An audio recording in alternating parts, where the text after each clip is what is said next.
Hello दोस्तों, कैसे हो आप सब लोग। आई होप कि आप सब लोग बहुत अच्छे होंगे।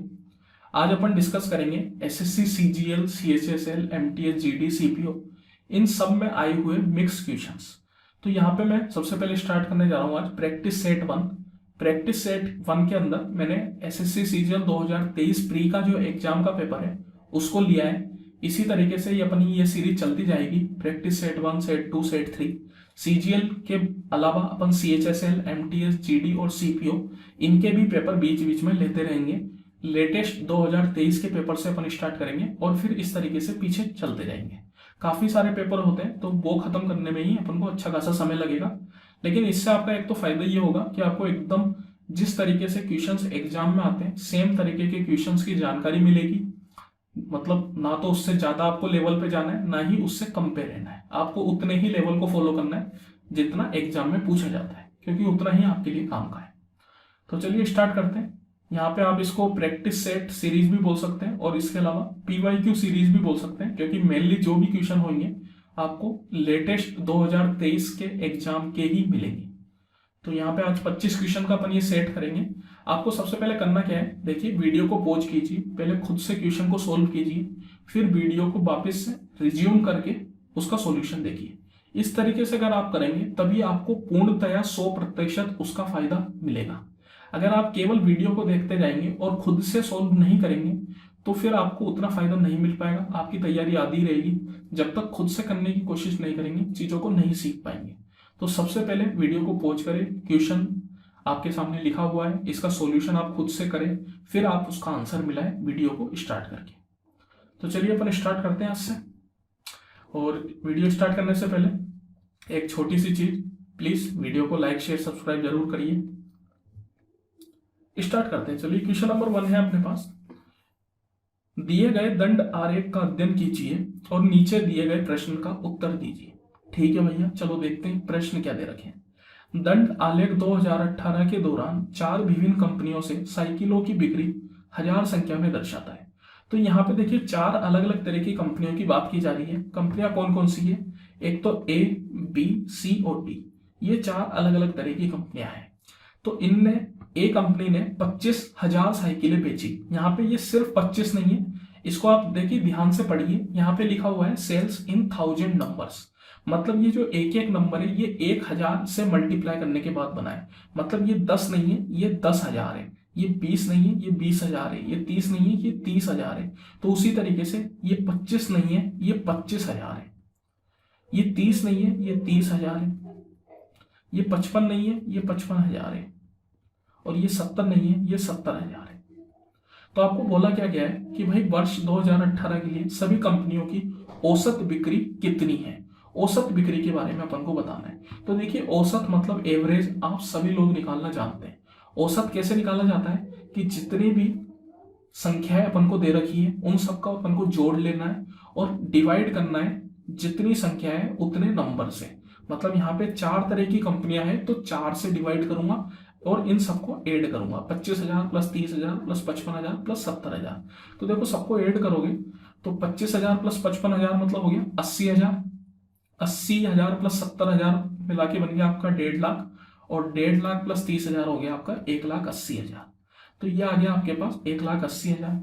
और टोटल कितनी कंपनियां हैं, तो 4 कंपनियां हैं, तो 4 से डिवाइड कर देंगे। 180 को अगर 4 से डिवाइड करते हैं तो 45 आता है, बाकी 3 जीरो ऐसी रह जाएगी। तो ये आपका आ जाएगा 45,000। मतलब इसका औसत कितना आ गया, 45,000। तो यही अपना आंसर है। देखिए औसत निकालना बहुत आसान चीज होती है, इसको छोड़ने की गलती बिल्कुल ना करें। औसत बहुत आसान होता है, डायरेक्ट क्या करते हैं जितनी भी संख्या है उन सबका सम करेंगे और उसको डिवाइड करेंगे टोटल नंबर से। टोटल नंबर यहाँ पे कितने, 4 तरह की कंपनियां तो 4 नंबर है। आगे चलते हैं। चलिए एक स्कूल में लड़कों की संख्या का लड़कियों की संख्या से अनुपात 11:15 है। बॉयज इस टू गर्ल्स का रेशियो अपन को दे रखा है, कितना दे रखा है, 11:15। मतलब अगर बॉयज 11 है तो गर्ल्स कितनी है, 15। यदि स्कूल में लड़कों की तुलना में लड़कियों की संख्या 200 अधिक है, लड़कों से लड़कियां की संख्या जो है वो 200 ज्यादा है। आप यहाँ पे देख सकते हैं गर्ल्स 15 है तो बॉयज 11 ही है। इसका मतलब लड़कियों की संख्या ज्यादा है। और कितनी ज्यादा है नंबर में? 200। अब अपन अगर बात करें रेशियो में कितनी ज्यादा है, तो आप देखिए यहाँ पे बॉयज 11 है और गर्ल्स 15 है। मतलब अगर मैं रेशियो की बात करूं तो रेशियो में इनकी संख्या में 4 का अंतर है, 4 लड़कियां ज्यादा है। लेकिन नंबर में कितनी ज्यादा है? 200। इसका मतलब ये जो 4 है ये 200 के बराबर रहा होगा। अगर ये 4 200 के बराबर है, इसको अपन काट सकते हैं, 50 बार में कट जाएगा, मतलब एक की संख्या 50 आ गई। अपन को निकालना क्या है? तो उस स्कूल में लड़कों की संख्या कितनी है, लड़कों की संख्या बतानी है। अगर मैं रेशियो में बात करूं तो रेशियो में लड़कों की संख्या कितनी है? वो 11 के बराबर है। तो यहां पे अपन सीधा 11 की वैल्यू निकालेंगे, 50 इंटू 11 मतलब 550। तो इसका मतलब अगर मैं नंबर में बात करूं तो नंबर में उस स्कूल में टोटल 550 लड़के हैं और लड़कियां इनसे 200 ज्यादा है। मतलब अगर लड़कियां पूछी जाती तो क्या करते? 550 में 200 और ऐड कर देते, मतलब 750। ठीक है। और चाहो तो डायरेक्ट यहां से भी निकाल सकते थे, 15 से भी अपन निकाल सकते थे। 15 की वैल्यू निकालो तो 15 इंटू 50 मतलब 750। ठीक है। तो ये आ गई लड़कियां, लड़कियों की संख्या, है ना। ठीक। निम्नलिखित सारणी 6 कारखानों द्वारा निर्मित मिठाइयों की संख्या प्रदर्शित करती है।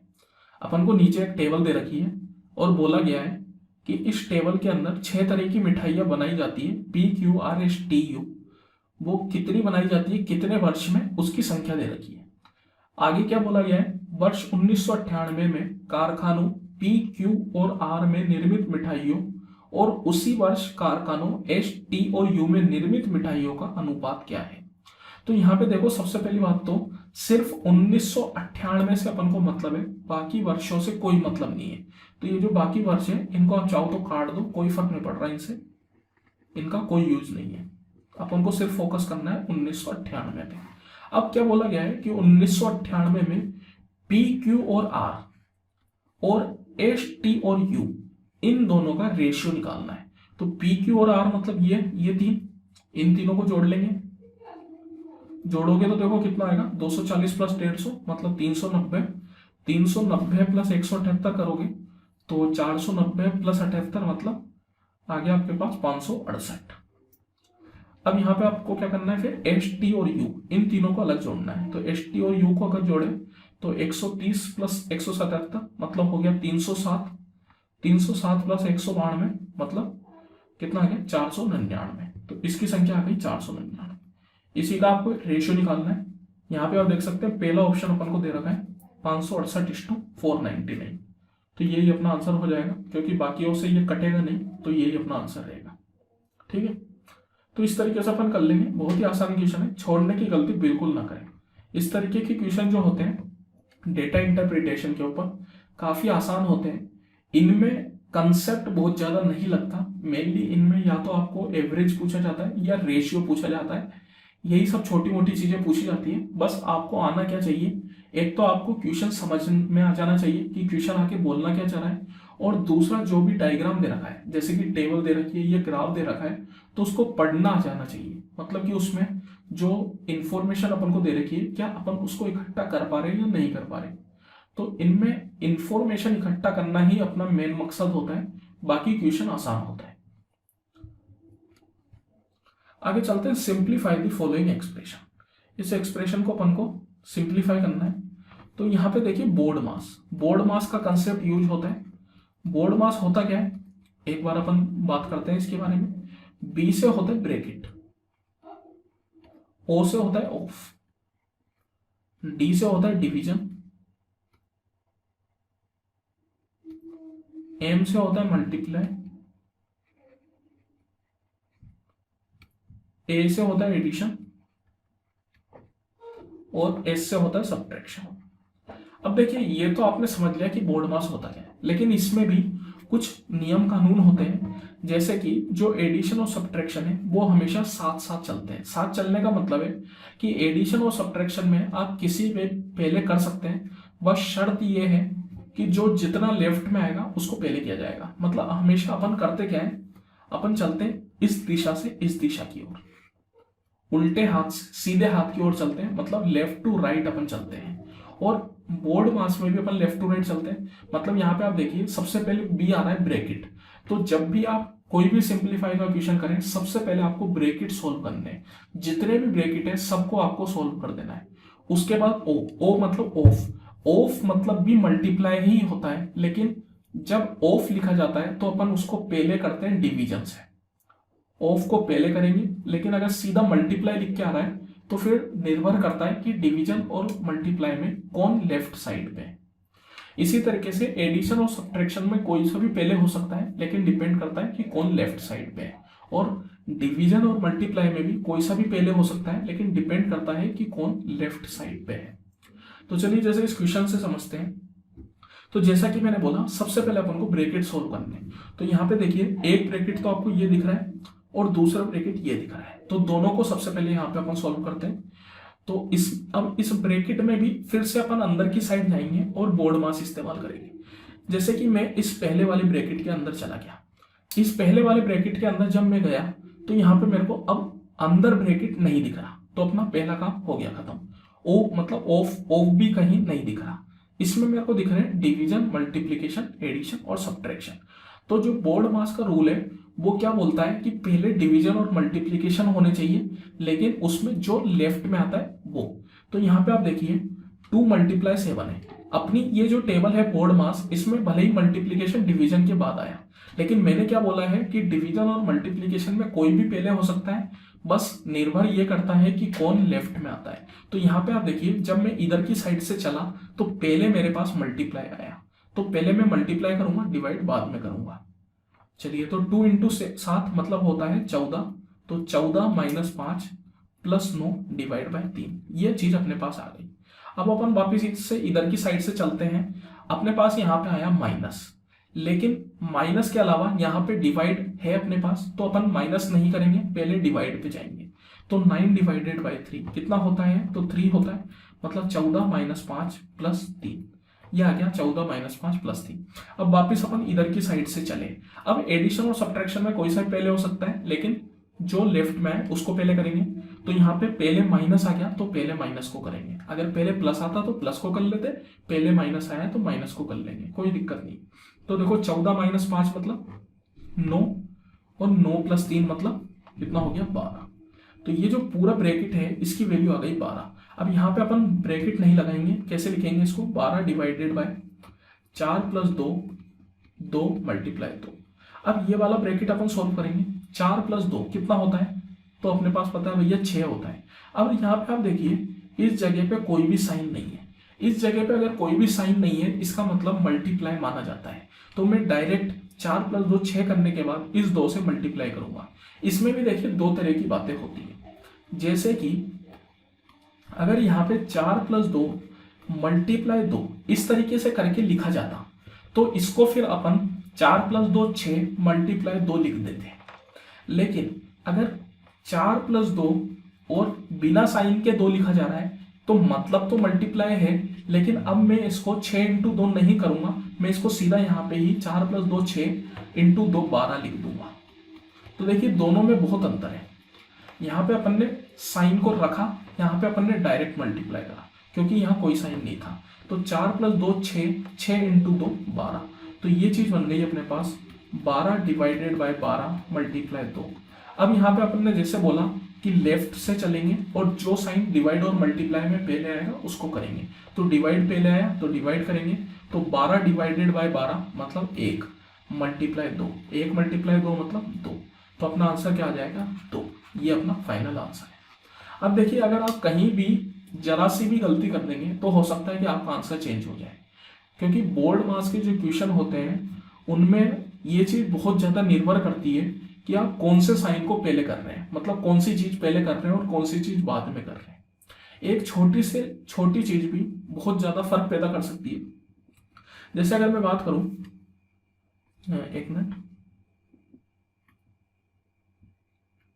जैसे अगर मैं इसी चीज में बात करूं, यहां पे अगर मैं डिवाइड नहीं करके पहले मल्टीप्लाई कर देता तो देखिए होता क्या, ये बन जाता 12 डिवाइडेड 12 × 2 24 और 12 डिवाइडेड बाय 24 मतलब हाफ। तो देखिए ये चीज और ये चीज दोनों के आंसर में अंतर है। यहाँ पे अपन मल्टीप्लाई अगर पहले कर दे रहे हैं तो आंसर हाफ बन जा रहा है, मतलब आधा, और अगर पहले डिवाइड कर रहे हैं तो आंसर 2 बन रहा है। तो इसलिए आपको इस बात का ध्यान रखना है कि आपको हमेशा लेफ्ट टू राइट चलना है, मतलब उल्टे हाथ से सीधे हाथ पे चलना है। तो ये वाला जो काम है ये गलत है और ये वाला काम सही है। तो ये आपका आंसर है 2। The ratio between the monthly income and the expenditure of Vaidik is 8:5। If his income increases by 20% and his expenditure increases by 30%, then find the percent increase or decrease in his monthly saving। तो वैदिक की income और expenditure इसका ratio दे रखा है 8:5, ठीक है। अब अपन से बोल रहा है कि भाई अगर उसकी इनकम 20% बढ़ जाती है, 8 का अगर 20% आप देखोगे तो 10% होता है 0.8, 20% हो गया 1.6, मतलब अगर 20% बढ़ाऊं तो कितना हो जाएगा 9.6, और एक्सपेंडिचर जो है 30% बढ़ गया, 5 का 30% मतलब 1.5, तो 5 + 1.5 मतलब 5.5, सॉरी 6.5, ठीक है, ये आ गया आपके पास 6.5। तो अब आप देखो, आपसे पूछ रहा है कि भाई सेविंग में कितना इंक्रीज या डिक्रीज हुआ ये बताना है। अगर मैं इधर बात करूं तो इधर सेविंग कितने की हुई, 3 रुपए की। इधर अगर मैं बात करूं, इनकम माइनस एक्सपेंडिचर करते हैं हम सेविंग के लिए, तो 3 रुपए की सेविंग हुई।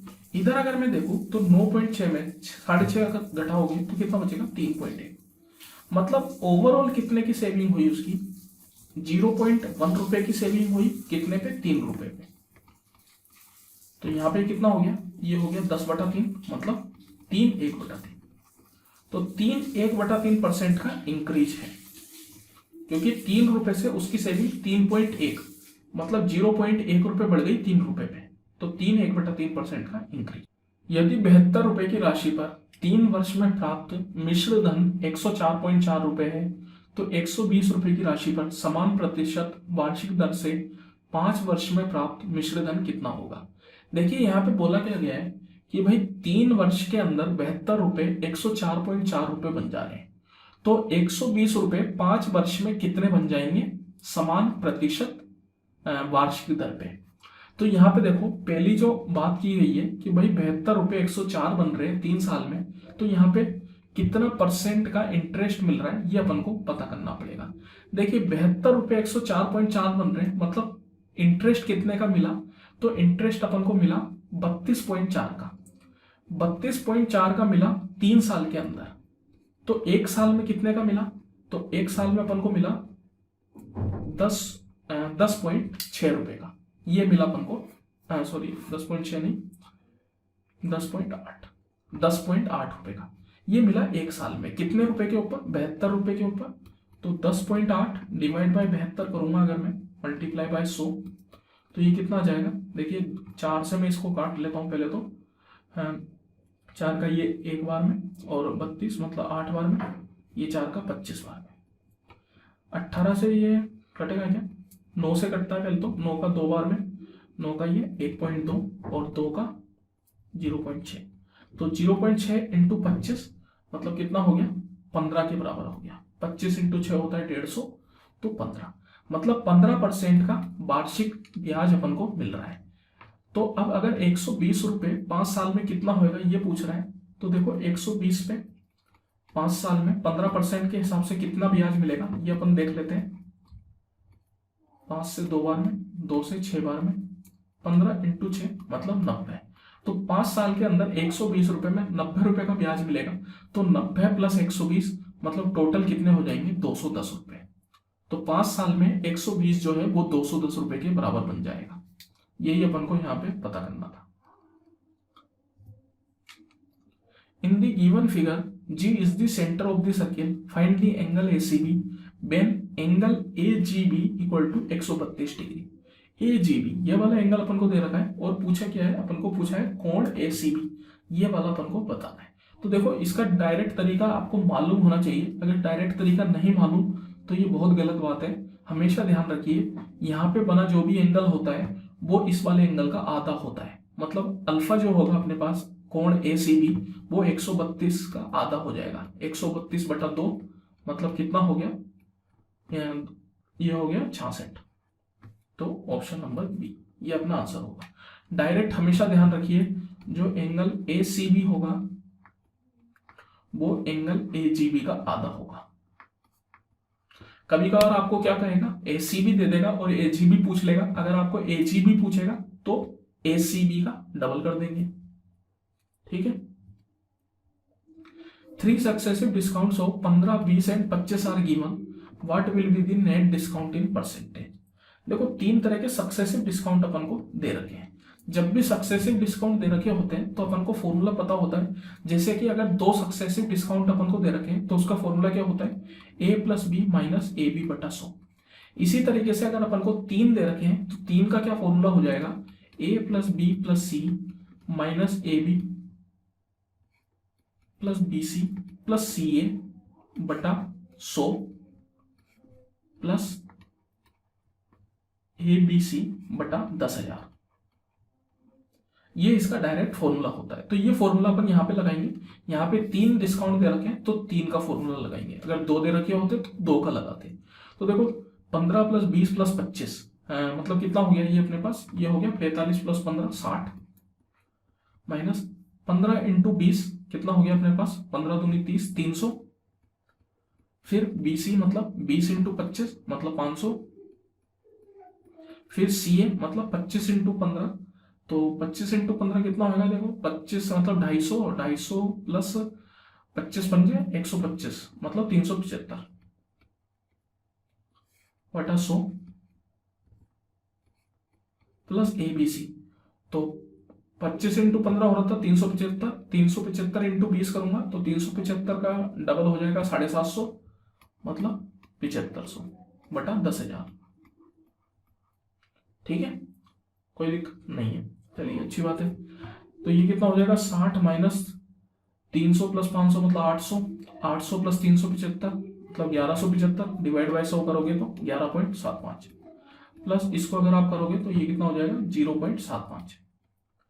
तो यहाँ पे से माइनस 11.75 प्लस 0.75 करोगे तो ये आ जाएगा -11, 60 माइनस 11 मतलब 49। तो कितना हो गया 49%। मतलब 3 सक्सेसिव डिस्काउंट। सक्सेसिव डिस्काउंट का मतलब क्या होता है कि जैसे 100 रुपए का कोई सामान है तो उस पर पहले मैंने 15% का डिस्काउंट काट दिया। 15% का डिस्काउंट काटने के बाद कितना बचा, 85 रुपए का बचा। अब इस 85 पे मैं 20% का डिस्काउंट काट दूंगा। 20% का डिस्काउंट मतलब कितना हो गया 17 रुपए। 17 रुपए और माइनस हो गए, फिर जो आया उसके ऊपर मैंने 25% का डिस्काउंट काटा। ये होता है सक्सेसिव डिस्काउंट। इसके अलावा इसकी जगह मैं क्या कर रहा हूं, एक सिंगल डिस्काउंट दे दूंगा 100 रुपए पे 49% का मतलब 51 रुपए, मतलब नेट अमाउंट कितना आ जाएगा 51 आ जाएगा।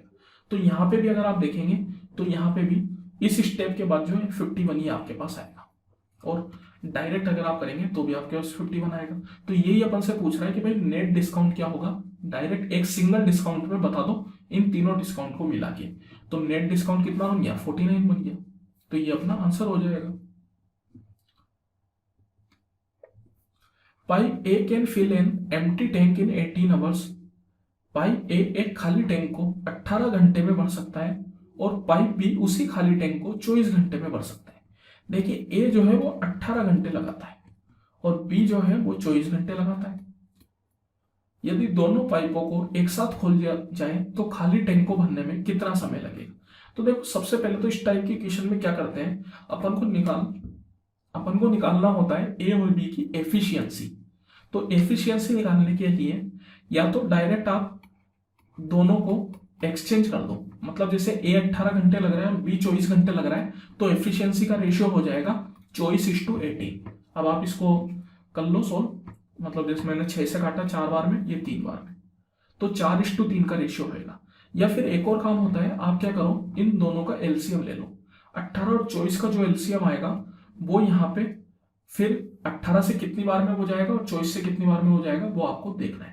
जैसे 18 होता है 6x3 और 24 होता है 6x4, तो इनका एलसीएम क्या हो जाएगा 6x3x4 मतलब 4 × 12, 12 × 72, 72 एलसीएम आ जाएगा। 18 का 4 बार में, 24 का 3 बार में। इसका मतलब ए की एफिशिएंसी आ गई 4 की और बी की आ गई 3 की। ये काम अपन डायरेक्ट भी कर सकते हैं। कैसे कर सकते हैं, जैसे ए 18 दिन लेता है तो बी की एफिशिएंसी 18 की हो जाएगी और बी 24 दिन लेता है तो ए की एफिशिएंसी 24 की हो जाएगी। दोनों का अपन ने उलट दिया और यहां से फिर उसको रेशियो सोल्व कर लिया तो 4:3। यहां से भी देख सकते हो आप 4:3 ही आया। अब यहाँ पे अपन को करना क्या है, बोल रहा है कि भाई दोनों पाइप को अगर एक साथ खोल दिया जाए तो टैंक कितने टाइम में भरेगा। अब टैंक की टोटल कैपेसिटी कितनी है, टोटल कैपेसिटी है 72 के बराबर। मतलब आप यूं बोल सकते हैं कि भाई टैंक में 72 लीटर पानी आता है और हर घंटे जो पाइप ए है वो 4 लीटर पानी डाल सकता है और पाइप बी 3 लीटर पानी डाल सकता है। अगर ए और बी दोनों मिलकर पानी डालेंगे तो हर घंटे कितना पानी डाल देंगे, 4 + 3 7 लीटर। और टोटल टैंक कितने लीटर का है, 72 लीटर का। तो जब 72 लीटर का टैंक हर घंटे 7 लीटर उसमें पानी जाएगा तो कितने घंटे लगेंगे ये अपन से पूछ रहा है। तो यहाँ पे आप देख सकते हैं कितनी बार में हो जाएगा, ये हो जाएगा 10 2/7, ऑप्शन नंबर सी, ये अपना आंसर हो जाएगा। इस तरीके से अपन इसको कर लेंगे, बहुत आसान क्वेश्चन है। इस तरीके के क्वेश्चन को छोड़ने की गलती बिल्कुल ना करें, बिल्कुल भी नहीं। इस तरीके की क्वेश्चन अगर आप छोड़ते हैं तो आप यूं समझ लीजिए रेस से खुद को बाहर कर रहे हैं धीरे धीरे, क्योंकि आसान क्वेश्चन तो हर कोई करता ही है तो आपको भी करना ही पड़ेगा। अगर आपको रैंक लानी है तो मुश्किल क्वेश्चनों को भी करना पड़ेगा, लेकिन आसान क्वेश्चन को छोड़ नहीं सकते। 55 लीटर के मिश्रण में फलों का रस और पानी 4:1 के अनुपात में है। मिश्रण अनुपात 2:1 बनाने के लिए कितना पानी मिलाया जाना चाहिए। तो देखो फलों का रस और पानी, रस मतलब जूस और पानी मतलब वाटर, ये 4:1 के रेशियो में है। अब अपन को बोला गया है कि भाई मिश्रण को मैं 2:1 बनाना चाहता हूँ, 2:1 बनाना चाहता हूँ। लेकिन इसमें एक बात का ध्यान रखना है कि how much water must be added, water कितना मिला है। मतलब जूस को नहीं मिलाया जा रहा, जूस को कुछ भी नहीं किया जा रहा, जूस पहले जितना था अब भी उतना ही जूस रखा जा रहा है, बस अपन मिला क्या रहे हैं, पानी मिला रहे हैं। तो यहाँ पे देखिए पहले जूस 4 था और अब जूस 2 रह गया। तो सबसे पहले अपन को करना क्या है, जूस को बराबर करना है, क्योंकि जो रस है उसको नहीं मिलाया जा रहा, सिर्फ पानी को मिलाया जा रहा है। तो यहाँ पे 4 है और यहाँ पे 2 है, तो बराबर करने के लिए मैं यहाँ पे 2 से मल्टीप्लाई करूंगा, तो 2:2 4, ये हो जाएगा 4:2। अब यहाँ पे देखिए पहले जूस 4 था अब भी जूस 4 ही है। अब यहाँ पे अपन को कितना पानी मिलाना है ये पता चलेगा यहाँ से। पहले पानी 1 था अब पानी 2 हो गया, तो अपन ने कितना यूनिट पानी मिलाया, 1 यूनिट पानी मिलाया। और टोटल कितना है, 4 + 1 5 यूनिट है। टोटल कितने के बराबर है, 55 लीटर के बराबर। मतलब अगर मैं रेशियो में देखूं तो रेशियो में मिश्रण कितना है, 5 के बराबर है। लेकिन अगर मैं लीटर में देखूंगा तो 55 के बराबर है। मतलब इस 5 की संख्या 55 के बराबर है। अगर ये 5 की संख्या 55 के बराबर है तो 1 की संख्या यहां से आ गई 11 के बराबर। और अपन ने रेशियो को 2:1 में करने के लिए जो एक्स्ट्रा पानी मिलाया था वो कितने यूनिट मिलाया था, वो 1 यूनिट के बराबर मिलाया था। और 1 यूनिट की संख्या कितनी है, 11 लीटर। लीटर में कितनी है, 11। तो यही अपन से पूछ रहा है कि भाई 2:1 बनाने के लिए कितना एक्स्ट्रा पानी मिलाओगे। तो ये एक्स्ट्रा पानी अपन ने कितना मिलाया, 1 यूनिट मिलाया, जो कितने के बराबर है, 11 के बराबर। तो ये 11 अपना आंसर हो गया। बहुत आसान क्वेश्चन। इस तरह के क्वेश्चन बिल्कुल भी नहीं छोड़ना है। मैं फिर से रिपीट कर रहा हूँ, बार बार बोल रहा हूँ, क्योंकि इस तरह के क्वेश्चन हर कोई करता है। अगर जो क्वेश्चन हर कोई कर रहा है उसको आपको जरूर करना है। रानू 12 सेंटीमीटर व्यास और 21 सेंटीमीटर ऊंचाई की बेलनाकार बोतल में स्कूल में पानी ले जाती है। बोतल देखिए किस शेप में होती है, आप भी स्कूल में बोतल अपने लेके गए होंगे, आपको पता है बोतल जो होती है वो सिलेंडर के शेप में होती है। बोतल किस तरीके की होती है, कुछ इस तरीके की रहती है बोतल। बोतल को अपन कुछ इस तरीके का मान के चलते हैं, तो बोतल की शेप कैसी होती है, सिलेंडर की। अपन को क्या निकालना है, determine the amount of water that she can carry in the flask. उस पानी की मात्रा निर्धारित कीजिए जो वह बोतल में ले जा सकती है। पानी की मात्रा कितनी होगी ये कैसे पता लगाएंगे, तो उसमें कितना पानी माएगा, जितना ज्यादा से ज्यादा कितना पानी मा सकता है ये अपन को बताना है। और कोई भी चीज किसी बर्तन में कितना सामान आप डाल सकते हो ये कैसे पता चलता है, तो उसके वॉल्यूम से पता चलता है। वॉल्यूम अपन को क्या बताता है कि उस बर्तन के अंदर मैं कितना पानी या कितना सामान डाल सकता हूं। तो इसका मतलब अपन को निकालना क्या है, क्वेश्चन को घुमा फिरा के बोला गया है, लेकिन अपन को निकालना क्या है, सीधा सीधा वॉल्यूम निकालना है। ये इस सिलेंडर का वॉल्यूम पूछ रहा है। और इसके लिए अपन को क्या दे रखा है, व्यास मतलब डायमीटर दे रखा है 12 सेंटीमीटर का, और हाइट दे रखी है सिलेंडर की 21 सेंटीमीटर की। अब अपन जानते हैं वॉल्यूम का फॉर्मूला क्या होता है भैया, वॉल्यूम का फॉर्मूला होता है πr²h। बस ये डायरेक्ट फॉर्मूला लगाना है। पाई की वैल्यू अपन को दे रखी है 22/7। आर। यहाँ पे देखिए डायमीटर अगर 12 है तो रेडियस की कितनी होगी, अपन जानते हैं जो रेडियस होती है वो डायमीटर की आधी होती है, तो रेडियस 6 हो जाएगी, तो 6 इंटू 6, और हाइट कितनी है 21, तो 7 का ये हो गया 3 बार में। तो यहाँ पे देखिए कितना हो गया, ये हो गया 6 3 18, ठीक है ना, और फिर 18 6 108, तो 22 इंटू 108। तो यहाँ पे अपन इसको पूरा सोल्व नहीं करेंगे, अपन यूनिट डिजिट से चलेंगे। देखिए 8 इंटू 2 होता है 16, मतलब यूनिट डिजिट आएगी 6, और अगर ऑप्शन में मैं देखूं तो सिर्फ एकमात्र ऑप्शन है जिसमें यूनिट डिजिट अपन को 6 दे रखी है, तो यही अपना आंसर होगा। यूनिट डिजिट से सॉल्व करने की कोशिश करोगे तो थोड़ा जल्दी हो जाएगा। यहाँ पे अपन बहुत ज्यादा मुश्किल कैलकुलेशन नहीं थी, कर सकते थे, कोई दिक्कत नहीं है, लेकिन जितना ज्यादा अपन कैलकुलेशन से बचेंगे उतना अपने लिए बेहतर होगा। तो यहाँ पे यूनिट डिजिट का कंसेप्ट लगा सकते हैं, क्योंकि सारे ऑप्शन में यूनिट डिजिट अलग अलग दे रखी है। अगर किसी भी दो ऑप्शन में यूनिट डिजिट 6 के बराबर होती तो फिर केवल यूनिट डिजिट से काम नहीं चलता, फिर अपन को आगे सोल्व करना पड़ता। लेकिन मैंने देखा कि ऑप्शन में, चारों ऑप्शनों में यूनिट डिजिट अलग अलग दे रखी है। जब भी ऑप्शन में, चारों ऑप्शनों में यूनिट डिजिट अलग अलग दे रखी हो तो हमेशा यूनिट डिजिट से सोल्व करने की कोशिश करें, इससे आपका समय बचेगा। क्योंकि यहाँ पे आपको एग्जामिनर को पूरा लिख के नहीं दिखाना, आपको ऑप्शन टिक करने, और ऑप्शन टिक करने के लिए आपने कुछ भी करा हो उससे कोई फर्क नहीं पड़ता, बस आपको सही ऑप्शन टिक करना है, ठीक है। तो साम दाम दंड भेद जो भी कर सकते हो करो, लेकिन सही ऑप्शन टिक करो बस, और समय बचाओ, क्योंकि समय बहुत कीमती है। एक पुलिसकर्मी एक चोर का पीछा करता है जो उससे 1250 मीटर आगे है। तो अब देखो भैया, पुलिस मैन यहां पे होगा और चोर यहां पे होगा, तो इनके बीच की दूरी कितनी है, इनके बीच की दूरी 1250 मीटर है। पुलिसकर्मी और चोर क्रमशः 10 किलोमीटर पर आवर और 8 किलोमीटर पर आवर की चाल से दौड़ते हैं।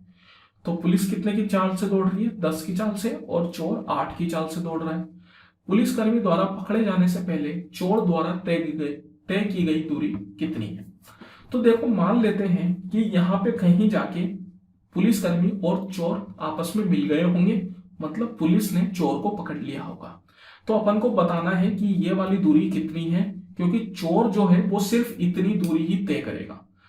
अपन से पूछा गया the distance run by the thief, thief कितना भागा, तो थीफ सिर्फ इतनी दूरी भागा, ये अपन को बतानी। अब देखो यहाँ पे हो क्या रहा है कि पुलिसमैन यहां से यहां जितने समय में पहुंच रहा है, चोर यहां से यहां उतने समय में ही पहुंच रहा है। पुलिसमैन और चोर दोनों साथ साथ भागना स्टार्ट किया। पुलिसमैन जो है पहले ही 1250 मीटर पीछे था, चोर 1250 मीटर आगे था। तो पुलिसमैन ने यहां तक पहुंचने में जितना समय लिया होगा, चोर ने भी इस क्रॉस पॉइंट तक पहुंचने में उतना ही समय लिया होगा, तभी जाके वो दोनों आपस में मिले होंगे, मतलब पुलिस ने चोर को पकड़ पाया होगा। तो देखिए, जब भी आपको समय अगर बराबर दिया गया हो, इसका मतलब क्या होता है, इसका मतलब आप कह सकते हैं कि जो उनका रेशियो है, मतलब जो आप यूं कह सकते हैं कि भाई जो डिस्टेंस का रेशियो है वो उनके स्पीड के रेशियो के बराबर हो जाएगा। मतलब डिस्टेंस काय पे डिपेंड करेगा, तो वो डिपेंड करेगा उनके स्पीड के ऊपर। यहाँ पे देखिए, पुलिस 10 से भाग रही है, चोर 8 से भाग रहा है, तो पुलिस और चोर के स्पीड का अगर रेशियो में देखूं तो कितना हो जाएगा, ये हो जाएगा 5:4। अब यहाँ पे आप देखिए 1250 मीटर का जो अंतर है, मतलब अगर मैं बात करूं पुलिस और चोर के स्पीड का रेशियो 5:4 है, तो डिस्टेंस का रेशियो भी 5:4 है। इसका मतलब जो एक का डिफरेंस है वो कितने के बराबर है, वो 1250 मीटर के बराबर है। ये एक अपने पास 1250 मीटर के बराबर है। अपन से पूछ क्या रहा है, अपन से पूछ रहा है कि भाई चोर ने कितनी दूरी तय करी होगी। तो अब मुझे ये बात बताओ कि पुलिस और चोर बराबर बराबर भागे, इसमें कोई दो राय नहीं।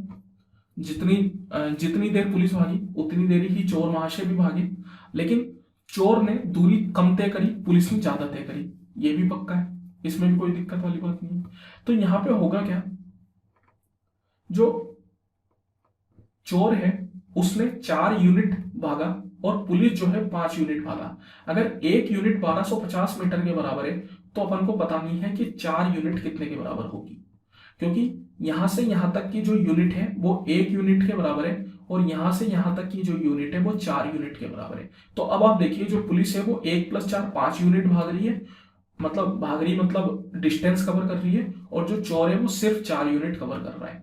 तो अगर मेरे पास एक की वैल्यू 1250 के बराबर है, तो 4 की वैल्यू कितनी हो जाएगी, 4 इंटू 1250, मतलब कितना हो गया भैया, 5000। तो 5000 मीटर मतलब किलोमीटर में कितना हो गया, 5 किलोमीटर। तो जो चोर महाशय है वो पकड़े जाने से पहले 5 किलोमीटर भागे, और पुलिस महाशय कितने भागे, तो पुलिस महाशय 1 यूनिट और ज्यादा भागे। अब गलती 1 किलोमीटर मत कर देना, ये 1 किलोमीटर नहीं है, ये 1 यूनिट है, और 1 यूनिट की वैल्यू कितनी है, 1250 मीटर। मतलब पुलिस महाशय कितने भागे, 6 किलोमीटर 250 मीटर, लेकिन जो चोर महाशय वो सिर्फ 5 किलोमीटर भागी। ठीक है। If sec theta plus tan theta, यदि sec theta plus tan theta 5 है, तो सेक थीटा की वैल्यू कितनी होगी, ये अपन से पूछा जा रहा है। देखो अगर sec theta plus tan theta 5 के बराबर दे रखा है, तो यहाँ पे अपन क्या करते हैं, यहाँ पे अपन सब जानते हैं कि sec square theta minus tan square theta जो होता है वो इक्वल टू 1 होता है। अगर कोई नहीं जानता हो तो बहुत गलत बात है भाई, जान लो। Sec square theta minus tan square theta कितना होता है, 1 होता है। ये एक आइडेंटिटी है। आइडेंटिटी मतलब थीटा की हर वैल्यू के लिए ये चीज फॉलो करेगी। कोई भी थीटा की वैल्यू डाल दो, sec square theta minus tan square theta 1 के बराबर होगा। अब यहाँ पे देखो, इसको मैं कैसे लिख सकता हूं, इसको मैं लिख सकता हूं sec theta minus tan theta into sec theta plus tan theta. अपन एक आइडेंटिटी जानते हैं कि A square minus B square equal to होता है A minus B into A plus B. ये कितने के बराबर है, ये 1 के बराबर है। यहाँ पे मेरे को sec theta plus tan theta दे रखा है 5, मतलब इस पूरे की वैल्यू मेरे को 5 दे रखी है। तो यहाँ से sec theta minus tan theta कितना आ गया, ये आ गया अपने पास 1/5। अब आप देखिए यहाँ पे sec theta plus tan theta है, यहाँ sec theta minus tan theta है। आपसे सेक थीटा पूछ रहा है तो क्या करेंगे, दोनों को ऐड करके डिवाइड बाई 2 कर देंगे। तो सेक थीटा कितना आ जाएगा, 5 प्लस 1/5 डिवाइड बाई 2, मतलब 1/2, 5 प्लस 1/5, ये अपना आंसर हो जाएगा। तो आसान होते हैं इस तरीके के क्वेश्चन, बस कुछ आइडेंटिटीज अपन को याद रखनी है। आपको एग्जाम में इतना सब लिखने की जरूरत नहीं है, आप डायरेक्ट मन में भी कर सकते हैं कि अगर sec theta plus tan theta 5 है तो sec theta minus tan theta 1/5 होगा। अगर sec theta minus tan theta 5 होता तो फिर sec theta plus tan theta 1/5 होता। ध्यान रखिए, मतलब साइन चेंज करने से वो 1/5 हो जाती है, रेसिप्रोकल ले लिया जाता है उसका, एक तरीके से आप बोल सकते हैं। In a circle a 14 metre long कोड, एक 14 मीटर ही सेंटीमीटर, एक 14 सेंटीमीटर लंबी जीवा के केंद्र से 24 सेंटीमीटर की दूरी पर है। वृत्त की त्रिज्या की लंबाई ज्ञात कीजिए, मतलब रेडियस अपन को यहाँ पे फाइंड आउट करनी है।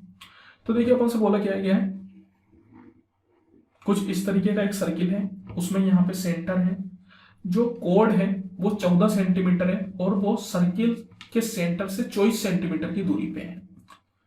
तो यहाँ पे ये 14 सेंटीमीटर की कोई कोड है, और ये जो है इस सेंटर से 24 सेंटीमीटर की दूरी पे है। देखिए जब भी आपको दूरी दे रखी होती है तो एक बात का ध्यान रखना होता है कि अपन को हमेशा मिनिमम दूरी दे रखी होती है। मिनिमम दूरी का मतलब है, मिनिमम दूरी बोलने का मतलब यह होता है कि कोई भी लाइन पे मिनिमम दूरी तब बनाते हैं अपन जब उस पर अपन 90 डिग्री खींचते हैं। जैसे कि यहाँ पे अगर मैं पूछूं कि भाई ये एक कोड है और ये सेंटर है, तो मिनिमम दूरी कौन सी होगी, तो मिनिमम दूरी ये वाली होगी जो एकदम सीधा उसके नीचे होगी, जिससे 90 डिग्री का एंगल बन रहा होगा। अगर मैं इस दूरी की बात करूं तो वो इस वाली दूरी से ज्यादा ही होगी। अगर मैं और टेढ़ा कर दूं लाइन को तो दूरी बढ़ती जाएगी। इसी तरीके से मैक्सिमम दूरी कौन सी होती है, तो मैक्सिमम दूरी हो जाती है एक तरीके से ये रेडियस। इस कोड के लिए ये जो रेडियस है वो मैक्सिमम दूरी का काम करेगी और मिनिमम दूरी का काम करेगी, जो इस पे 90 डिग्री का एंगल बनाएगी। अपन को हमेशा अगर कुछ भी नहीं बोला गया मैक्सिमम और मिनिमम, तो अपन को ये मान के चलना है कि जो अपन को दे रखा है डिस्टेंस वो 90 डिग्री पे दे रखा है। 90 डिग्री पे कितना बना रहा है इसके बारे में दे रखा है।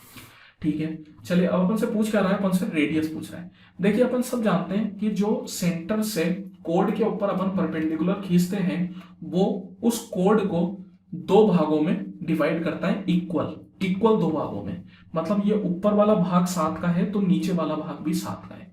अब यहाँ पे अपन को रेडियस पूछ रहा है। रेडियस बता सकते हैं अपन, सब जानते हैं ट्रिपलेट होता है 7, 24 और 25। 7, 24 और 25 क्या है? ट्रिपलेट है। अगर ये ट्रिपलेट आपको याद नहीं है तो बहुत गलत बात है, ये ट्रिपलेट आपको मालूम होना चाहिए। तो 7, 24, 25 का ट्रिपलेट होता है, तो अपन डायरेक्ट बोल सकते हैं कि रेडियस कितने के बराबर है? 25 सेंटीमीटर के बराबर है। मतलब इतना सब डायग्राम वगैरह भी बनाने की जरूरत नहीं है, सीधा आप क्वेश्चन पढ़ के ट्रिपलेट की मदद से क्वेश्चन को सॉल्व कर सकते हैं। ठीक है, बहुत आसान क्वेश्चन है ये। एक व्यक्ति को धारा की दिशा में 16 किलोमीटर नाव चलाने में 15 मिनट लगते हैं, जो धारा के विपरीत दिशा में समान दूरी तय करने के लिए गए समय से 25% कम है। A man takes 15 minutes to row 16 kilometers downstream, which is 25% less than the time he takes to row the same distance upstream. तो मतलब 16 किलोमीटर अपस्ट्रीम में जाने में जो समय लग रहा होगा उससे 25% कम समय लग रहा है। और कितना? 15 मिनट। 15 मिनट मतलब कितना? 15 मिनट जो समय है वो 25% कम के बराबर है। How many kilometre can the man row in an hour in still water? देखिए यहाँ पे अगर मैं बात करूं, किसी आदमी को अगर 15 मिनट लग रहे हैं और ये 25% कम मतलब 75% की वैल्यू है, तो टोटल कितना हो जाएगा? 20 मिनट। मतलब आप बोल सकते हैं कि अगर भाई यहाँ पे उस आदमी को अप स्ट्रीम में 20 मिनट लग रहे थे, तो इसका 25% कम हो जाता है 15 मिनट। तो 15 मिनट लग रहे हैं डाउन स्ट्रीम में 16 किलोमीटर चलने के लिए और 20 मिनट लग रहे हैं अप स्ट्रीम में 16 किलोमीटर चलने के लिए। How many kilometres can the man row in an hour in still water? Still water के अंदर वो आदमी कितने किलोमीटर चल पाएगा 1 घंटे में? तो देखिए, ठीक है, ठीक है। स्टिल वाटर मतलब क्या हुआ? स्थिर जल। मतलब ना तो अपस्ट्रीम की बात की जा रही है ना ही डाउन स्ट्रीम की बात की जा रही है। स्थिर पानी की बात जब भी अपन करते हैं तो उसमें क्या होता है, उसमें पानी की स्पीड को अपन काउंट नहीं करते, सिर्फ अपन बोट कितनी स्पीड से चला सकते हैं इसके बारे में बात की जाती है। तो यहाँ पे अपन को निकालना क्या होगा? अपन को बोट की स्पीड निकालनी होगी। देखिए डाउन स्ट्रीम में वो 16 किलोमीटर के लिए 15 मिनट ले रहा है, तो 16 बटा, अपन जानते हैं कि भाई क्या होता है formula, time equal to distance upon speed.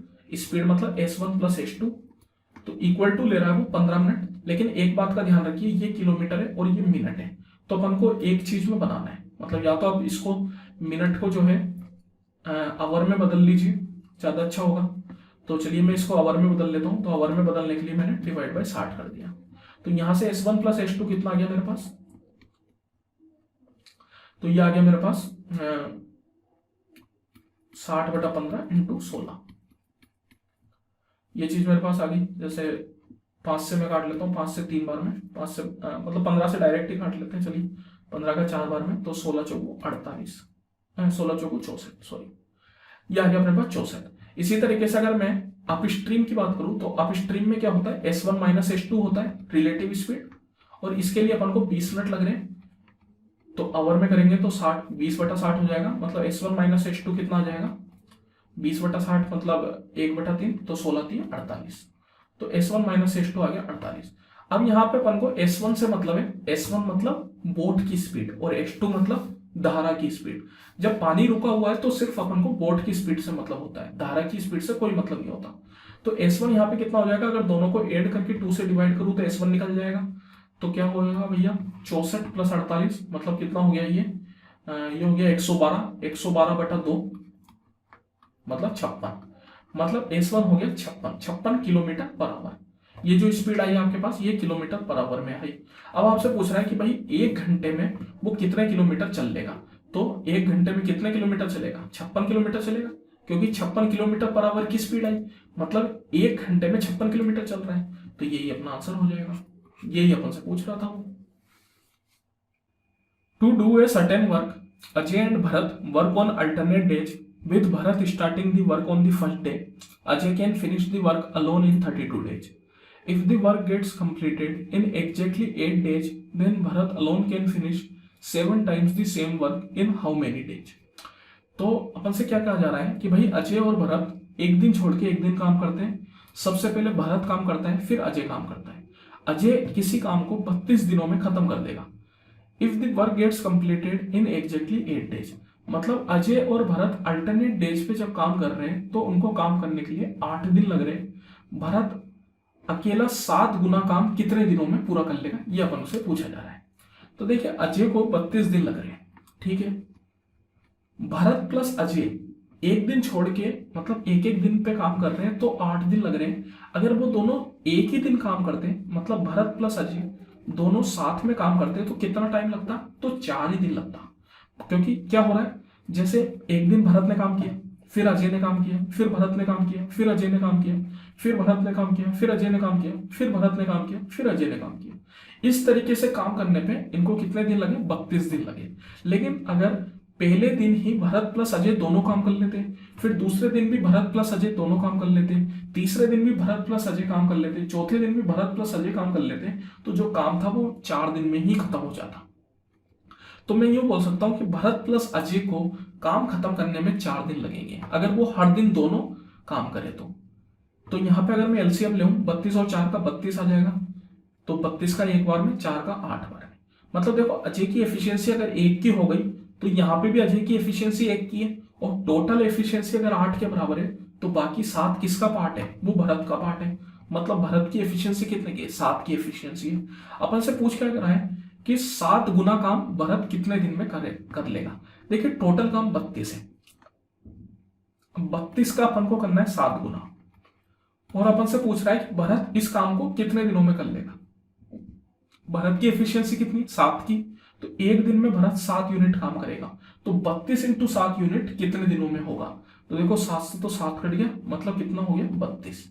मतलब जो भरत है वो 7 गुना काम को 32 दिन में करेगा।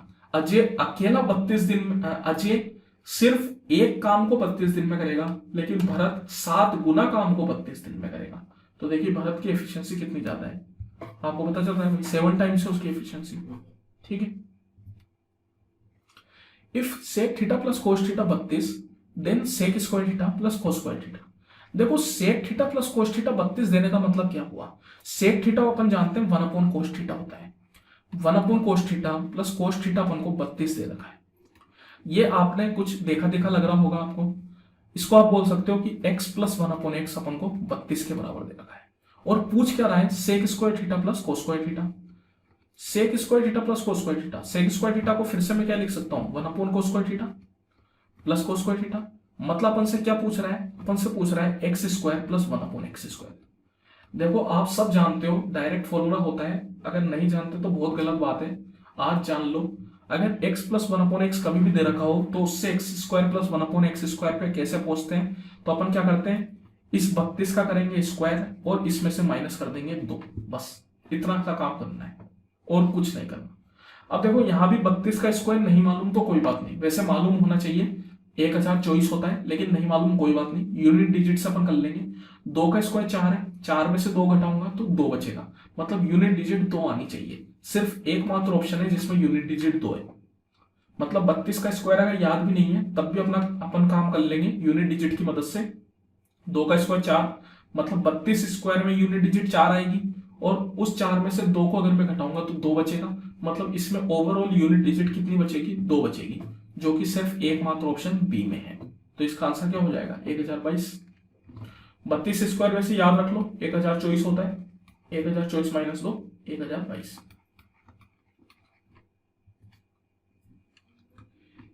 ए, बी और सी अकेले अकेले कार्य करते हुए एक कार्य को क्रमशः 12, 15 और 20 दिनों में पूरा कर सकते हैं। यदि वे 4 दिन तक एक साथ मिलकर कार्य करें तो कितना कार्य शेष बचेगा। तो देखो ए जो है वो अकेला 12 दिन में करता है, बी जो है वो अकेला 15 दिन में करता है, और सी जो है वो अकेला 20 दिन में करता है। तो इन तीनों को अपन क्या ले लेंगे, सबसे पहले तो एलसीएम ले लेंगे।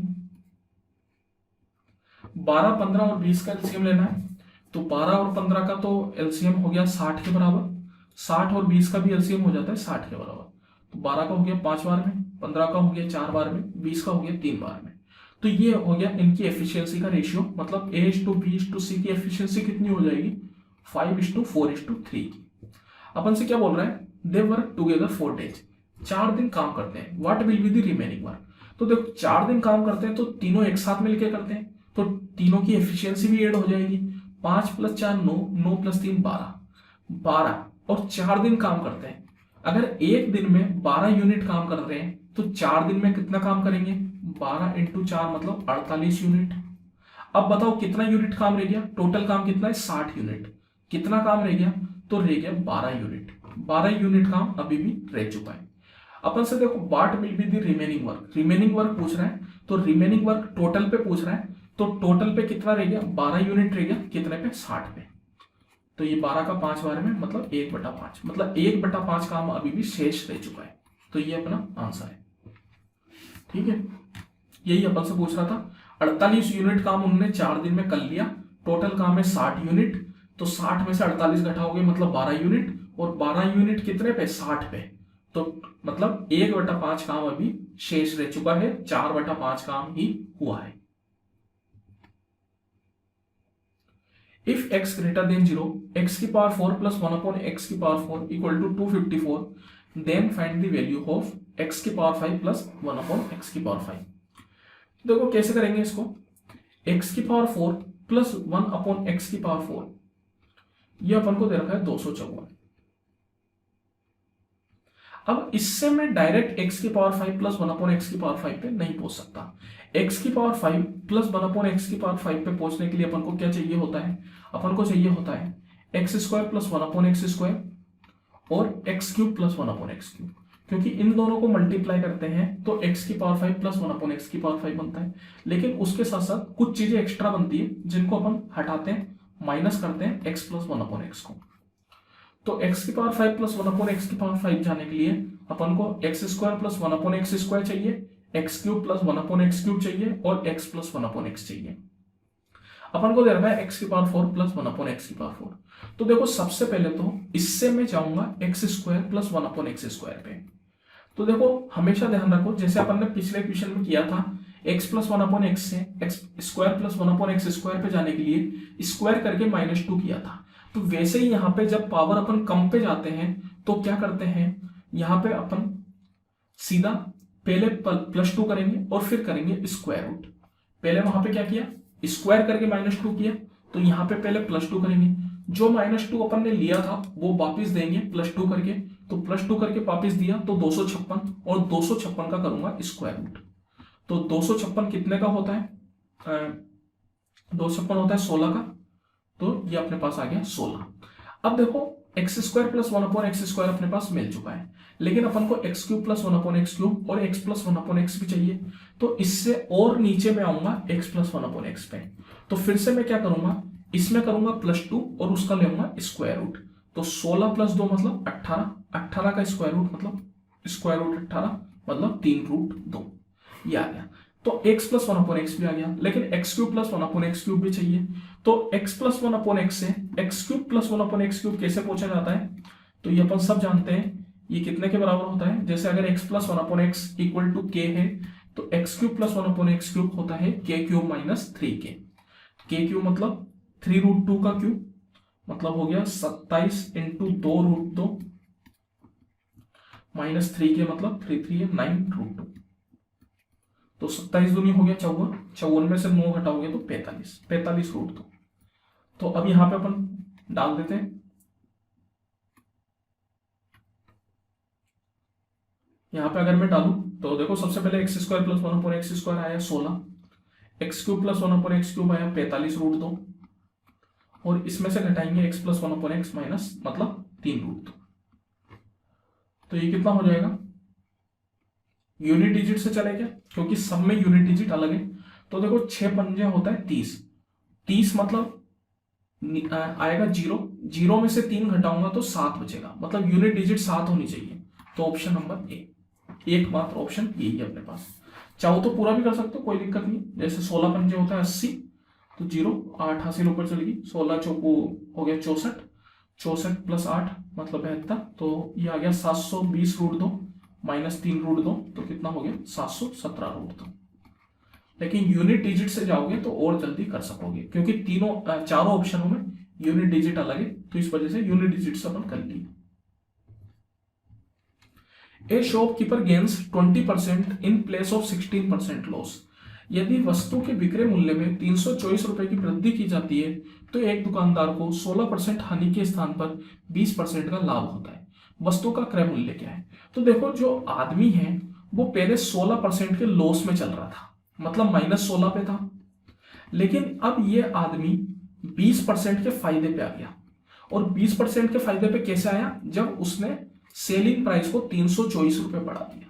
तो -16 से 20% पे जाने का जो सफर है वो कितने के बराबर है? तो -16 से 20 मतलब कितने का अंतर हो गया? तो ये अंतर हो गया 36 का, 36% का। ये जो 36% का अंतर है यही अपने पास 324 के बराबर है।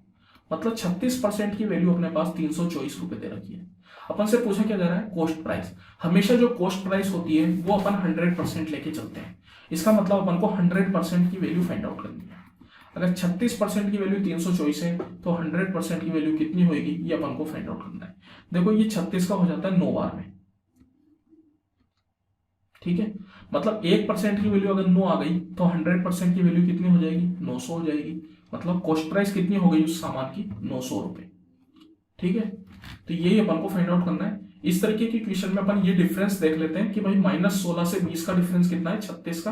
मतलब ये जो वैल्यू अपन को दे रखी है ये 36% की वैल्यू दे रखी है। कॉस्ट प्राइस पूछ रहा है, इसका मतलब वो 100% की वैल्यू पूछ रहा है। और 100% की वैल्यू कितनी हो जाएगी? 36% की वैल्यू अगर 324 है तो 1% की वैल्यू 9 आ गई, और 100% की वैल्यू कितनी आ गई? 100 से मल्टीप्लाई कर दूंगा तो 900 आ गई, ठीक है। Simplify the following, sine cube alpha plus cos cube alpha upon sine alpha plus cos alpha. तो देखिए, इस तरीके का सवाल करने के लिए कुछ नहीं करते हैं, सिर्फ और सिर्फ आइडेंटिटी याद रखते हैं। एक आइडेंटिटी याद रखनी आपको बहुत जरूरी होगी, A cube plus B cube. ये आइडेंटिटी अपन ने पढ़ी है, क्या होती है? A plus B into A square plus B square minus A B. तो बस इसी आइडेंटिटी का इस्तेमाल अपन यहां पे कर रहे हैं। इसको मैं क्या लिख सकता हूं? Sine alpha plus cos alpha और sine square alpha plus cos square alpha minus sine alpha cos alpha. और नीचे में अपने पास आ गया sine alpha cos, sine alpha plus cos alpha. तो अब बताने की जरूरत है क्या आगे, या कर लोगे? ये कट जा रहा है। Sign square alpha plus cos square alpha, बचपन से जब से ट्रिग्नोमेट्री पढ़ी है सबसे पहला फॉर्मूला यही पढ़ा था, sign square alpha plus cos square alpha. झूठ मत बोलना, हर किसी ने यही फॉर्मूला पढ़ा था, है ना? कोई झूठ नहीं बोलेगा। तो इसकी वैल्यू कितनी होती है? 1 के बराबर होती है। तो ये पूरा क्या आ गया? 1 minus sine alpha cos alpha. ये अपना आंसर हो गया, ठीक है। चलो अगले क्वेश्चन पे चलते हैं। Triangle X Y Z congruent triangle L M R. देखो, ये जो साइन है इसको समझना बहुत जरूरी है। दो तरह के साइन आप इस्तेमाल करते हैं, एक तो ये होता है कॉन्ग्रुएंट और एक ये होता है सिमिलर। इन दोनों में थोड़ा सा अंतर होता है, इस अंतर को समझना आपके लिए बहुत ज्यादा जरूरी है। चलिए, जैसे कि दो ट्राइंगल मैंने बनाए,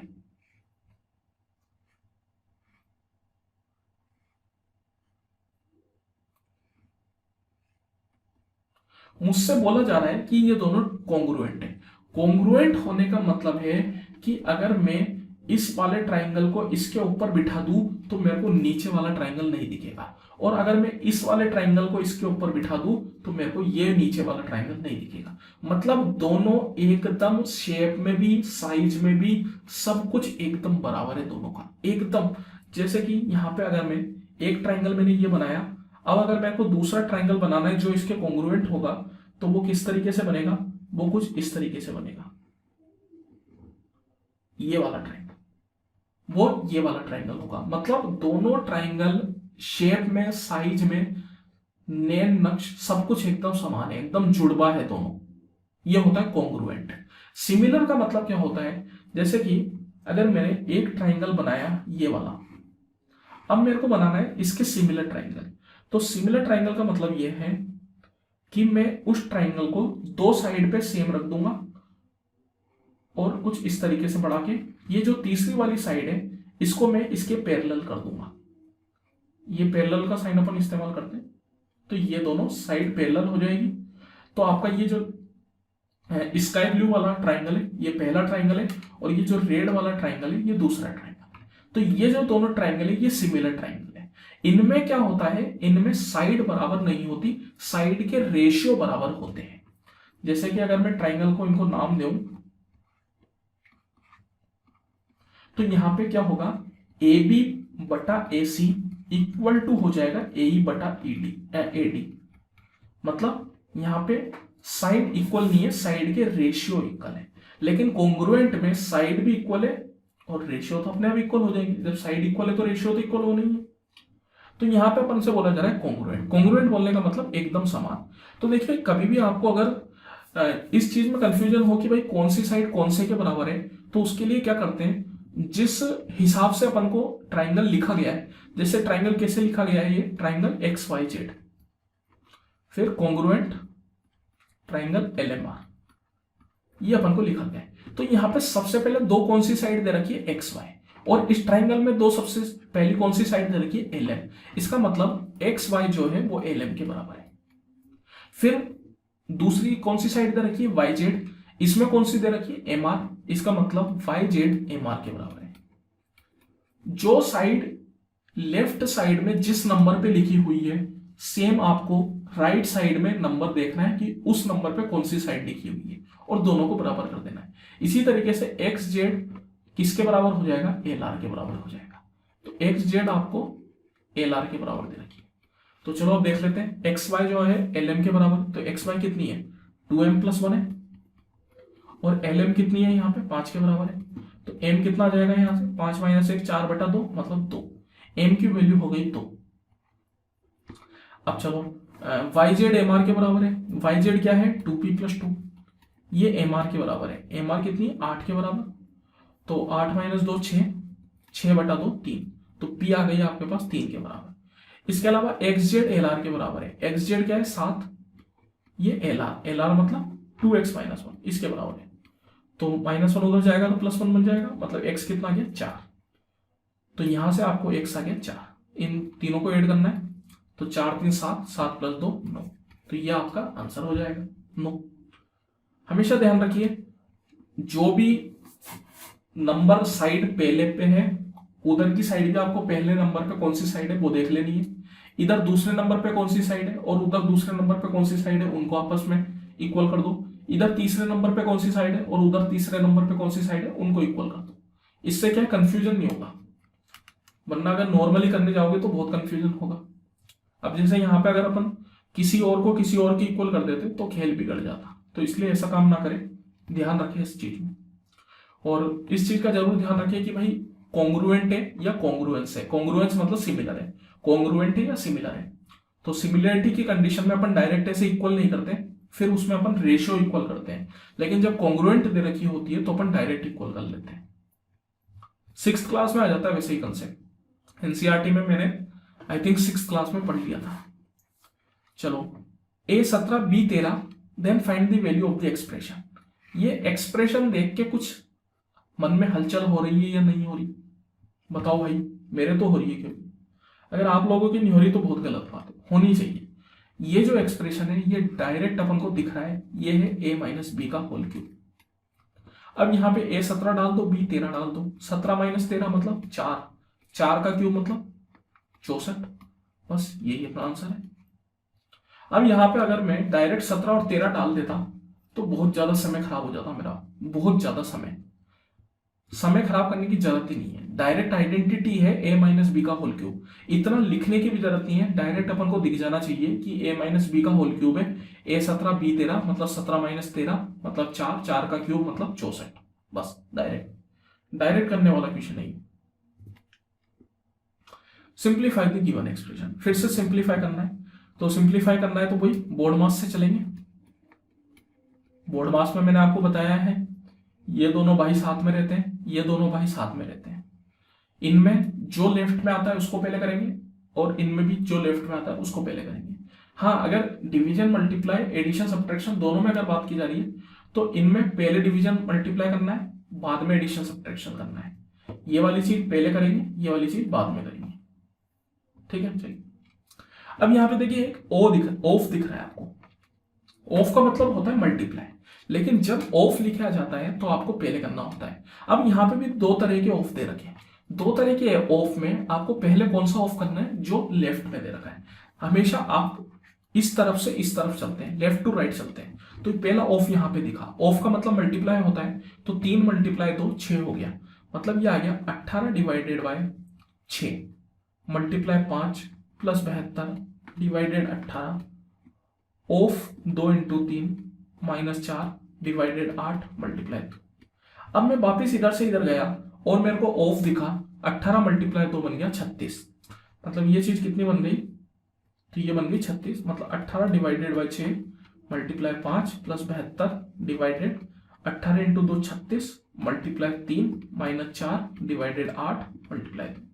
अब मैं वापस इधर से इधर जाऊंगा तो मेरे को ब्रैकेट या ऑफ नहीं दिख रहा, तो इनका काम खत्म हो चुका है। अब अपन चलते हैं, सबसे पहले अपन को दिखा डिवाइड, तो इसको अपन करेंगे। तो 18 डिवाइडेड बाय 6 होता है 3, तो ये आ गया 3 मल्टीप्लाई बाय 5। आगे ऐसे ही चलेंगे तो देखो 18 डिवाइडेड बाय 6 3 बन गया।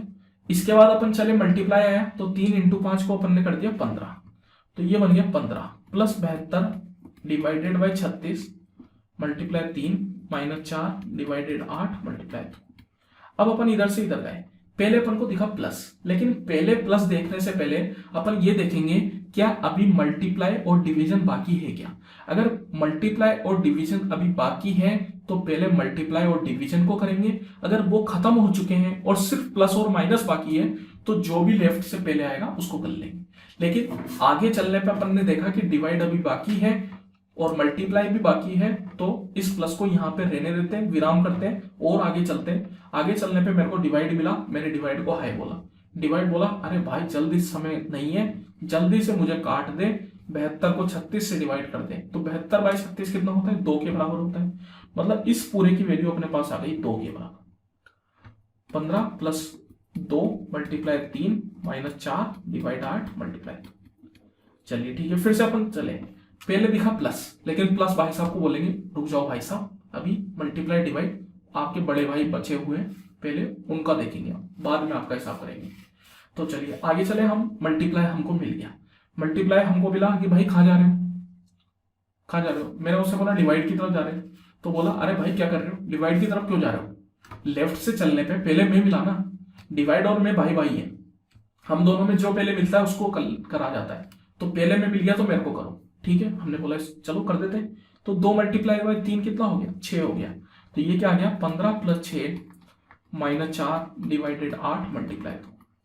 चलिए फिर से चले, अब फिर से प्लस भाई साहब मिले, फिर से हमने उसको होल्ड पे डाल दिया, माइनस भाई साहब मिले, उनको भी होल्ड पे डाल दिया। अब हमको फिर से मिल गए डिवाइड भाई साहब, तो हम डिवाइड भाई साहब करेंगे। 4 डिवाइडेड बाय 8 कितना होता है बताओ भैया, 4 डिवाइडेड बाय हाफ मतलब 1/2 मतलब 0.5। तो ये आ गया 15 प्लस 6 माइनस 0.5 मल्टीप्लाई 2। फिर से चले इस साइड, पहले प्लस आया माइनस आया रोक दिया, मल्टीप्लाई पे आया, 0.5 इंटू 2 कितना होता है 1 के बराबर। तो 15 प्लस 6 माइनस 1। अब यहाँ पे बोला कि प्लस भाई साहब मिले, प्लस भाई साहब ने बोला कि भाई अब तो कर ले। हाँ मैं बोला हाँ भाई अब करूंगा, तुम्हारे बड़े भाई मल्टीप्लाई और डिवाइड अब जा चुके हैं तो अब मैं तुमको कर सकता हूँ। तो प्लस करा, 15 प्लस 6 21, 21 माइनस 1 20। तो इसका आंसर आ गया 20, ऑप्शन ए। अब आप सोच रहे होंगे कि भाई एग्जाम में अगर इतना समय लगाने लगोगे तो कैसे काम चलेगा। तो इतना समय नहीं लगता, ये सिर्फ और सिर्फ समझाने के लिए लगाया हुआ समय है। अगर आप बोर्ड मास के कंसेप्ट को समझ जाएंगे तो इतना समय आपको बिल्कुल नहीं लगेगा। जैसे मैं शॉर्ट में आपको करके दिखाता हूँ, आप खुद को लगेगा कि कितना जल्दी हो गया। जैसे ये होता है 3 इंटू 2, 3 दूनी 6 कितना हो गया, ये हो गया 6। फिर यहाँ पे अपन ने फिर से ऑफ देखा तो 18 दूनी ये हो गया 36। फिर यहाँ पे अपन ने देखा 18 डिवाइडेड बाई 6 तो ये हो गया 3, ये पूरे की वैल्यू बन गई 3। फिर यहाँ पे मल्टीप्लाई देखा तो 5 3 बन गया 15, ये पूरा आ गया 15। फिर यहाँ पे अपन ने प्लस देखा, प्लस को होल्ड पे रखा, 72 डिवाइडेड बाई 36 कितना बन गया 2 बन गया। तो ये आ गया 2 plus 2 multiply 3 minus 4 divided 8 multiply 2। अब यहाँ पे प्लस को होल्ड पे रखा, 2 इंटू 3 बन गया 6, फिर माइनस होल्ड पे रख दिया, 4 डिवाइडेड बाई 8 बन गया 0.5, मल्टीप्लाई 2 था तो ये बन गया 1। तो ये कितना आ गया 15 प्लस 6 माइनस 1 कितना आ गया 20 के बराबर। बताओ समय लगा इसमें, नहीं लगा ना, क्योंकि ये जो तरीका है ये केवल मैंने आपको समझाने के लिए बताया, तरीका नहीं, मतलब टाइम नहीं लगता इन तरह की क्वेश्चन को, बहुत जल्दी कर सकते हो, बस सीखने की जरूरत है, सीख लो पहले तो फिर जल्दी कर लोगे। The ages of Gyanendra and Arvind are in the ratio 6:5. Gyanendra और अरविंद के एज का जो रेशियो है वो 6:5 है।